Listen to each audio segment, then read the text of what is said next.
Welcome back to the Cloudcast. I'm your host Brian Gracely. Aaron, good to have you back, and we have a full house today, man. We got a lot of folks and a lot of good topics to talk about today. How you been?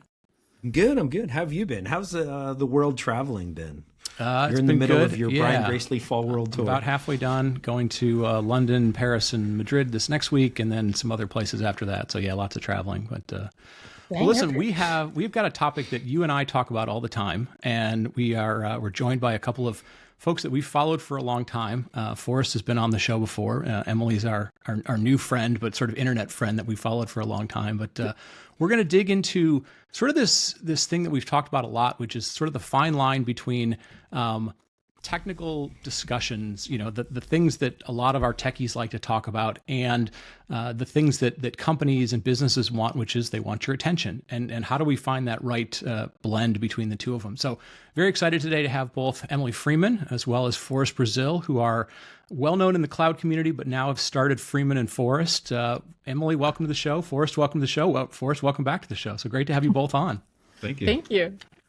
Thrilled to be here. Yeah. So before we get started with all the things that you guys are working on, for anybody who's been under a rock and isn't aware of all the things you do, Emily, why don't you start? Give us a little bit of your background, and then Forrest, I'll let you jump in right after that. I love that.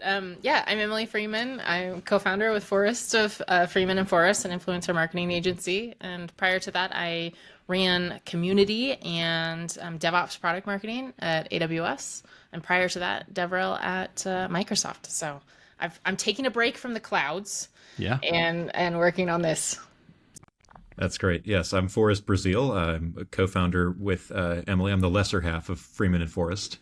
We decided to go for alliteration over consistency. So we've got her last name and my first name in the company name. But the reason we did that was just to we wanted to make sure that if we're taking companies' brands in our hands, we wanted to put our own names up as collateral. So that's why the company is named Freeman and Forrest.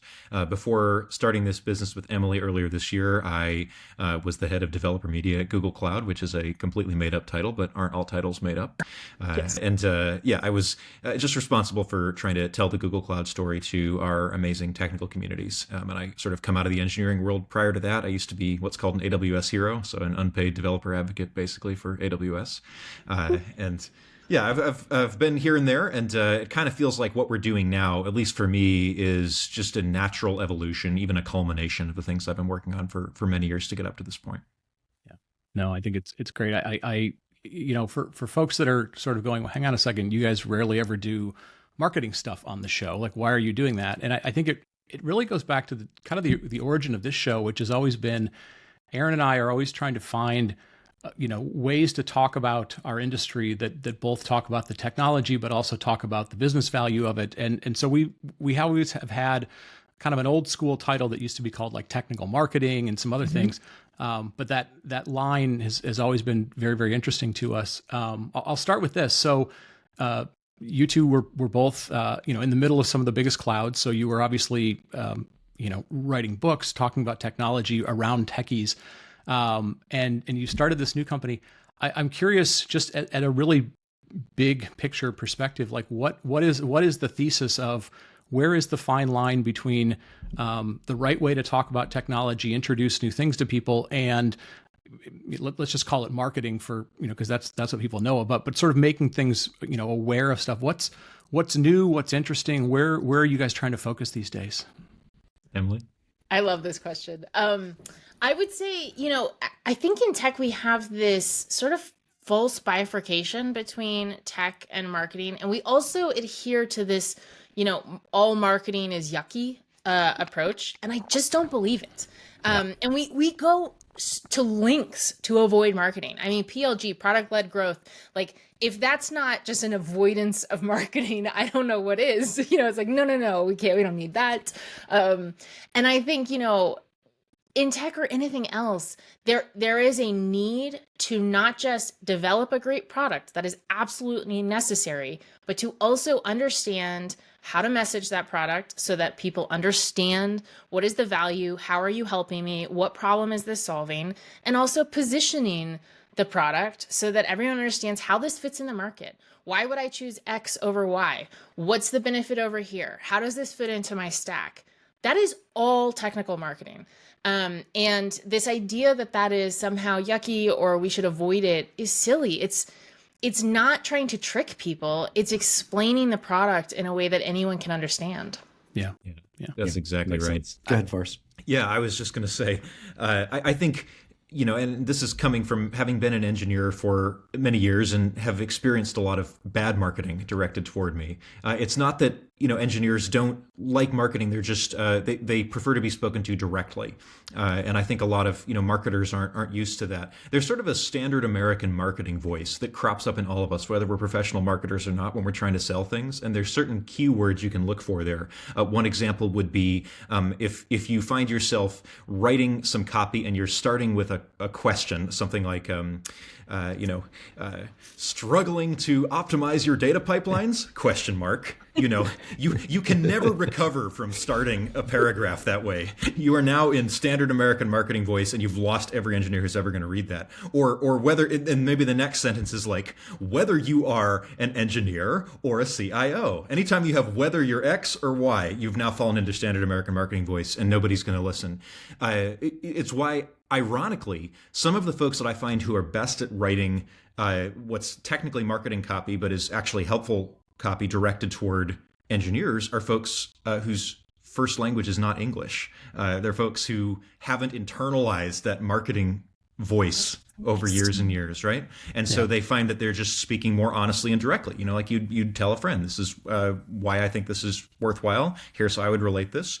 So I think it's just, you talk about where that fine line is. It's approaching it with the intent to educate and inform rather than the intent to sound like a marketer. And that's harder than you might think because it's so ingrained in us.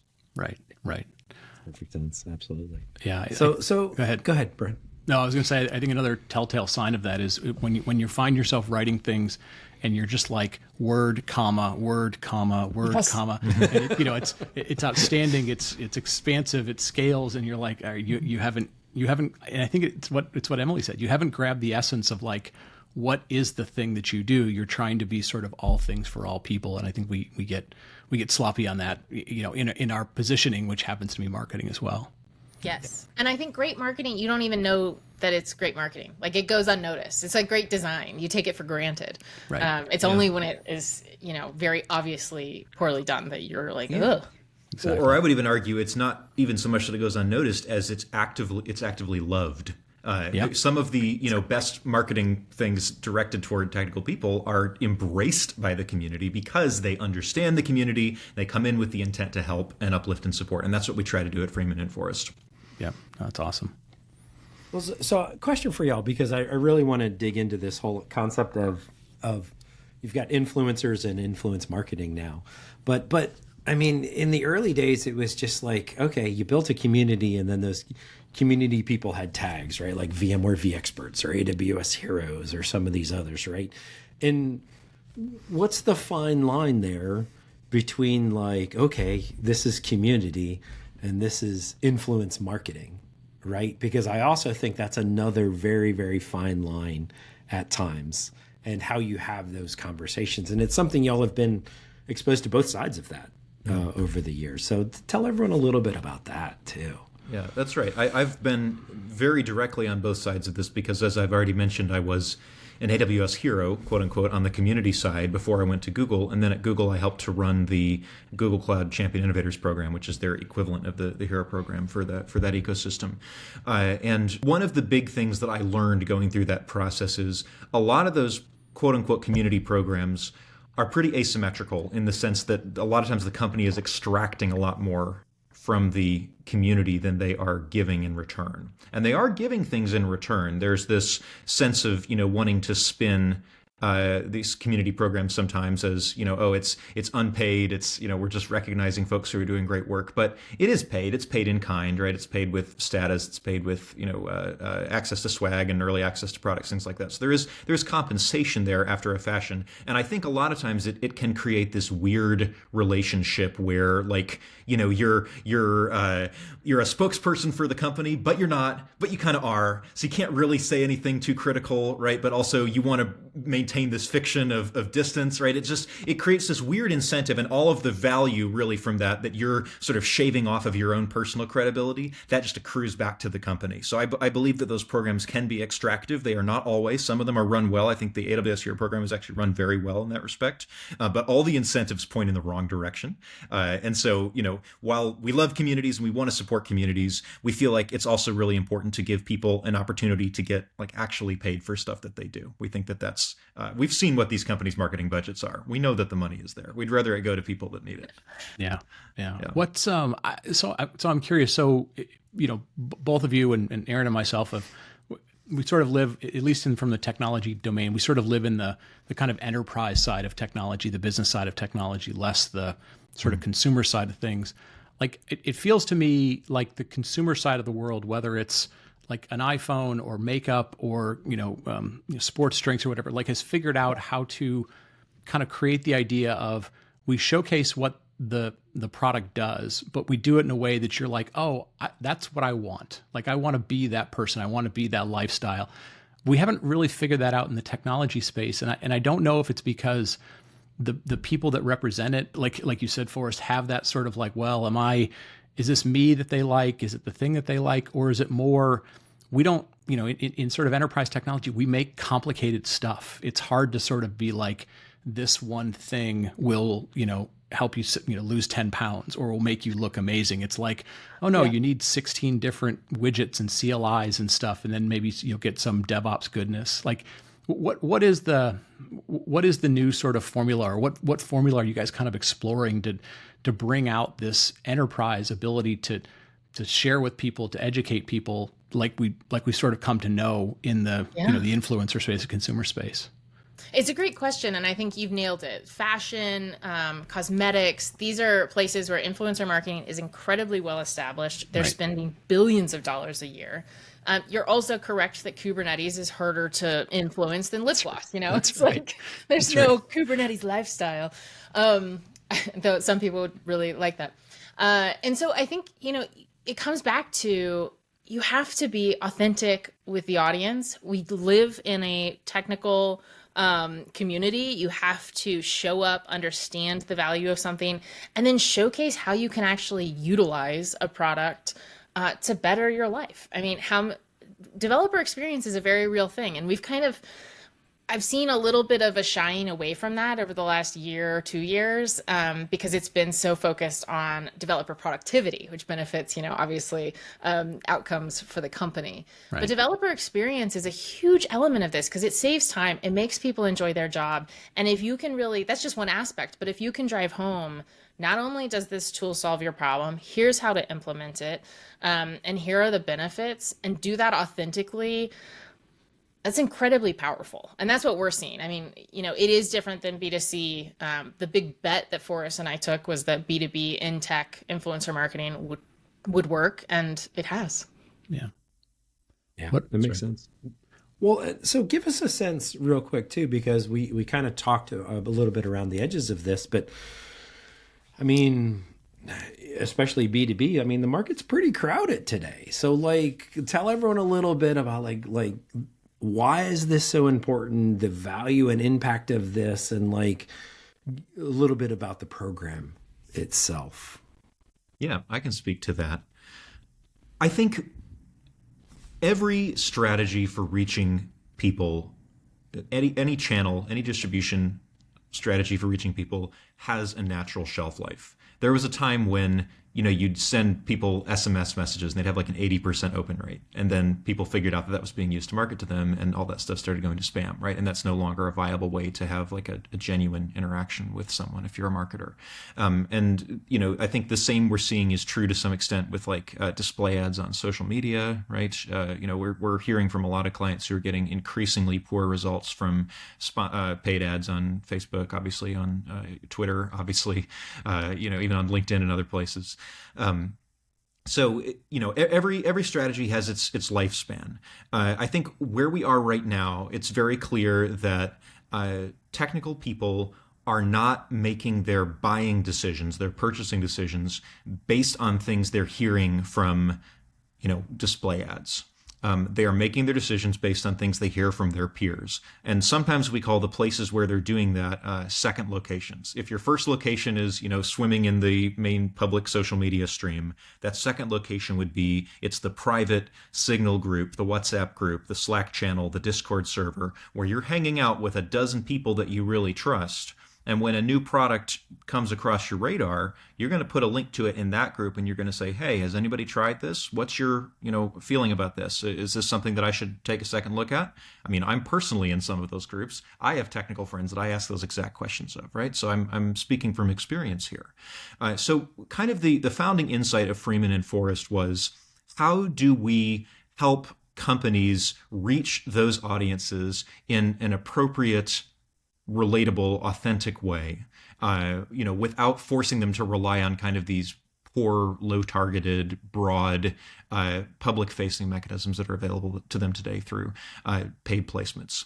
So for us, that looks like, reaching out through newsletters, through podcasts like this one, potentially. Although, to be clear, I don't believe we're paying you for this. No, not at all. Not at all. Or that you're paying us. I'm not even sure which direction that would go. But anyway, this is just friends having a conversation. That's right. But we do sponsor podcasts and newsletters when we know we have a niche that's, it has a great open rate and is reaching folks who really care about, what that particular technology subset is. And we found that, we're able to deliver results just from a numbers perspective that blow out of the water anything you can get through those more diffuse public channels. Again, this strategy, like all strategies, will have a natural lifespan. There will be something new that we're all doing in 5 years, I have no doubt. But, we thought it was best to spend some time focusing on that rather than just being reactive. Yeah. I'm curious Freeman and Forrest is still fairly new. You guys are probably got a super steep learning curve at this point. But one of the things that Aaron and I have sort of lived through over the last decade plus is we've watched the transformation of the people who kind of fit into this technical marketing domain, right? So in the early days, they made a name for themselves. They were helping their companies because they had hands-on skills, and so they would build, like home labs, and they would build a blog out of that. And we saw people get sort of, famous for their blog that had in-depth technical stuff. But it was like, oh, but Steve is really smart, or whatever it was. And then we started seeing the evolution of the sort of, the visibility of that. In some cases, it was podcasts. In other cases, it was, I want to be Kelsey Hightower and speak at events. And I have a shtick at speaking at events such that, people were like, oh, wow, I can't miss that keynote, right? And you've seen other people who have sort of taken that and done like the Josh Long thing with like the Spring Community, where he gets, packed houses just to see him build stuff. What are the, if you were speaking to folks who are like, hey, I'm kind of, I ride the fence, I'm technical, but I communicate well, or I have, I'm not afraid of that. Like, what do you feel like are the new skills that would support what this modern media looks like? You guys mentioned newsletters and stuff, but are there things that you're seeing like the best people do, or the best companies do, that, if there was more of them, this way of communicating would expand more? Does that make any sense? It does completely. And I think, when we're talking about this, it's also important to note that influencer marketing and developer relations sort of came up at a certain time and had a lot of overlap for a period. And now, due to quote unquote macroeconomic conditions, yeah. The market is constrained, and a lot of folks have downsized their marketing teams, their developer relations teams. And it felt like, oh, we're in a good place, it's fine, except suddenly there's a gap, right? Because you had all these people that were specialists in your specific technology, who understood it, who were deep in it, and could communicate that value to technical audiences, and they're no longer there. And there's a hole being felt in a lot of companies right now. And so that's sort of one part of it. The other part of it is, again, to what Forrest was saying, as technical human beings, we do not look in an advertisement and think, oh, you're right. I should need that. I need that synergy. It just doesn't resonate, right? We're like, okay, we'll see. But if someone you actually trust has implemented it, or has a good idea about it and speaks authentically from their voice, that's a totally different scenario. And so I think when people look at, I don't like the idea of like becoming an influencer because that's a little bit premeditated. I think you have to start with, this is my area of expertise. I have a natural curiosity. I'm unafraid of learning in public. I'm open to being vulnerable in that way. You mentioned Josh Young, like it takes a bold human with a lot of gumption to get up and, you know, whether it's on Twitch or live, really kind of dig into something technical with an audience. That's hard to do. And mistakes will be made, and you have to be open and vulnerable in that way. But people love that because you're being completely genuine and authentic and truthful. And the more you can add your unique point of view and your voice to it, the more powerful you become. Yeah, that's exactly right. And I would just say, you know, one of the most rewarding ways I think we've been able to connect these creators with brands in the community is by just giving them the opportunity to build projects. You know, so you say, hey, here's a tool we'd like you to check out. Maybe use this language because you've been wanting to learn that anyway, and just go build an open source project with it, and then write up what you learn. You know, we often say that our quote unquote influencers are, you know, a brand is renting their attention but not their opinion, right? So you know, you can get access to someone's home lab and, you know, have them build something on your behalf and check out the product and then share their feedback. It's probably not going to be uniformly positive, but, you know, for the brands that we work with, the majority of them get that, you know, that's what you would want anyway. You want developers to be banging on this thing, finding the rough edges, talking about it, creating a conversation. You don't want them to just be sort of shills, you know, parroting some positioning document. Sure. Yeah. And Forrest, let me ask you a follow-up question to that too. You know, it was interesting to me, like this concept of what does it look like to get started these days? And like what technologies, oh no, wait, hold on. I'm waiting on Brian. Brian, a cough button there, Brian. You okay, dude? You okay? I'm usually the one coughing. Guys on screen. Yeah, we're good. There's no way we could keep going with that. All right. So please continue. I'm alive. Yes. See, Brian's still good. Thumbs up. Yeah, there we go. So what I was going to ask Forrest was like, you know, if somebody's like, hey, not necessarily I want to go be an influencer, but if somebody wants to start digging in and like, what are some of the interesting tools and frameworks right now? And I know that's a very timely question because I feel like it changes constantly. But I'm sure it's also something that both of you get this question on a regular basis of like, I want to get started, but I don't know where to start. What do you think? That's right. What's your answer to something like that these days? Well, first off, we grow influencers. We have to, because there's just not enough folks that do this, right? To meet the incredible demand that's out there. We are, as I was saying to y'all before, we are supply constrained, not demand constrained in this business. So we're always looking for folks who have that urge to, you know, create, build, learn in public. And you know, we will match folks with things that, you know, they're genuinely passionate about. I mean, to the extent that it's possible to be genuinely passionate about AI right now, I would certainly say that's probably a place where you can find a lot of demand for what you're doing, right? There's just such a huge cry right now for people that understand how a large language model is put together and what the heck RAG is and all this other stuff. So if you've got an inclination in that direction, check it out. But as so much of the, you know, so many of the corporate dollars are being sucked into that conversation, that does create giant swaths of the larger technical community that are not being as well served. I mean, we're seeing like entire in-house developer relations teams all refocused to work on AI right now, and there's just very little great content and education being created in, you know, your bread and butter basic areas of language frameworks and the compute and data and networking parts of a cloud stack. So the short answer is there's really no way to go wrong. I mean, any possible technology you can imagine, there's going to be folks that need to hear your voice. It's more about what you care about and are interested in, and what you maybe have professional experience and credibility in, right? That's just as important, rather than opining about something that you're just sort of hello worlding your way through. The best example for this is PHP. 5 years ago, you're like, I'm going to be an influencer in PHP. We would have laughed at them, but Laravel has come forward and is killing it. And so it's like, it doesn't really matter. You have to come forward with your point of view, your specific voice, be authentic, and learn in public. I think that's the magic sauce. Yeah, I think each of us underestimates how much our personal excitement and passion for something can influence others, right? Yeah.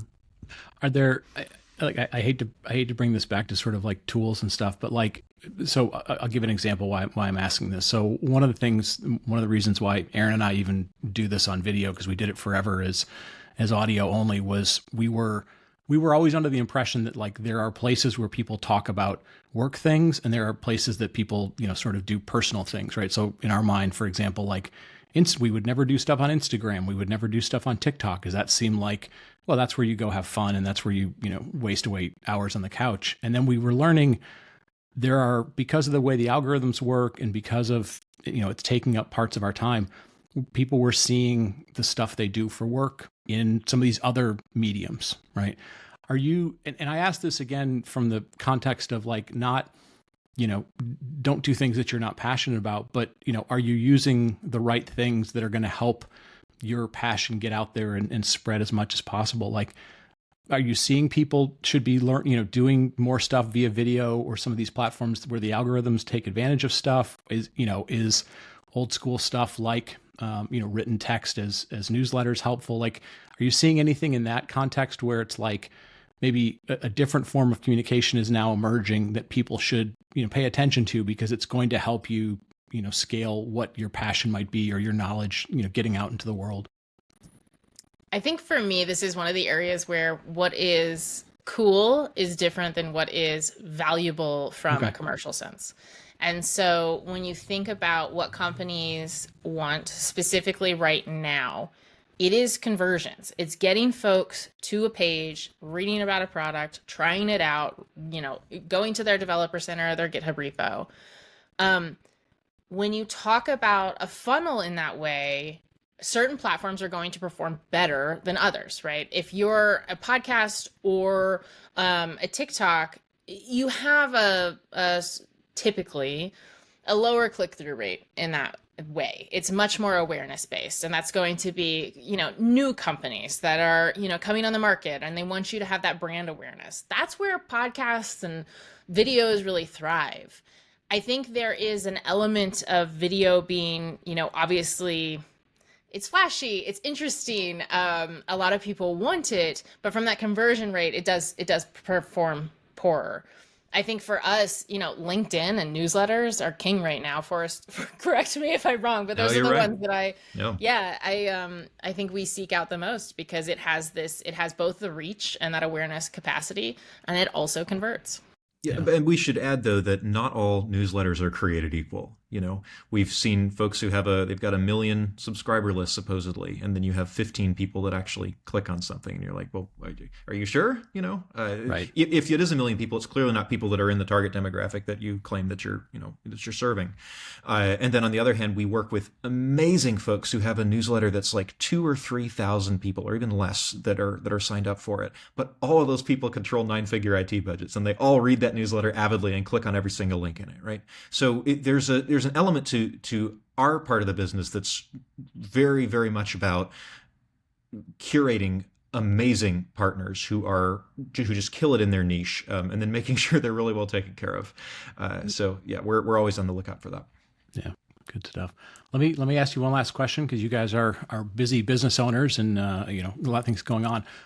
One real quick, good example, and maybe one sort of bad example. If people were saying, hey, what does this look like? What does success or not success look like? What might you point them to? Not to necessarily call out anybody as being bad, but what does a good look like, and what's a bad look like? Emily, yeah, I'm going to make you go on record with this. Here's my list. No, I think, some of the best influencers are people, again, I feel like I say this constantly because it's true. They show up as themselves. They are kind. They're curious. They want to learn, grow, and share with the community. Though that is the gold standard. I think when you're talking about people that are, at least less interesting to Forrest and myself, is really folks that are what I would call like ghost pepper hot, right? Like influencers should be what I call jalapeno spicy, right? You're like a little bit opinionated, you're interesting. But if you're just blasting people or being mean, and that's to humans, companies, brands, products, there is a way to criticize work and product usability without being cruel. And I think it's something that shows up because people rise really quickly because it just triggers something in our limbic system, and we're like, that's interesting, let's watch more of them just ripping apart this company. But I think those careers are somewhat limited, and at some point it just doesn't become interesting anymore, and it doesn't align with our values, at least at Freeman and Forrest. That's right. And as an influencer, you want to think about, what are you doing this for? Hopefully you're doing it because you want to leave the world a better place than you found it, right? And to an extent, obviously, advocating for change where that's necessary is a really important part of this. But if you find that you're engagement farming, first and foremost, whether that's positive or negative, we see lots of engagement farming out there that's not strictly negative, but it's just, it's a lot of sort of chasing whatever the news of the moment is and providing a lot of low calorie content commentary that doesn't really add anything. You are going to find that pretty soon the serious people stop taking you seriously. And that's, I don't think, what most of us want out of our career. Yeah, good stuff. Aaron, any last thoughts before we let these two fine folks get on with their day? No, I think it's time. We let them go. There's certainly, thank you for your time, Emily. Thank you for your time, Forrest. This was lovely. Thank you. Real quick before we wrap up, best way for folks to engage with you guys? Obviously, there's the website, but what's sort of best way for folks to tap into your new expertise? Yeah, freemanandforrest.com. There's an influencer forum on there if you're interested in becoming one of our influencers and getting in our group of amazing folks. And then hey at Freeman and Forrest is a great email if you have specific questions for us. Okay, good stuff. Well, thank you both for the time today. Thanks for being on. Thanks for saving me from dying halfway through the show. And it's good to see you both. Folks, like I mentioned at the beginning, this is a space that I think if Aaron and I summarized what the show has always been trying to do is, try and find what that sweet spot is between, talking about this technology because we're all sort of interested and we're technologists at heart, but also realizing that, technology is typically only used to solve business problems and to, sort of forward humanity and stuff. So really excited to see you guys exploring what comes next in this space and helping companies, reduce some of the noise that's in the marketplace. So our best wishes to both of you. Aaron, I think, as we always say, thank you all for the time. Aaron, you want to take us home, wrap us up and take us home? Yeah, absolutely. So first of all, if you're still with us, thank you very much. We appreciate you listening. We would love to hear your feedback as well. Show@thecloudcast.net. And wherever you get your podcast, if you can leave us a review, we would certainly love that as well. So on behalf of Brian and myself, thank you everyone for listening, and we will talk to you next week. Thank you.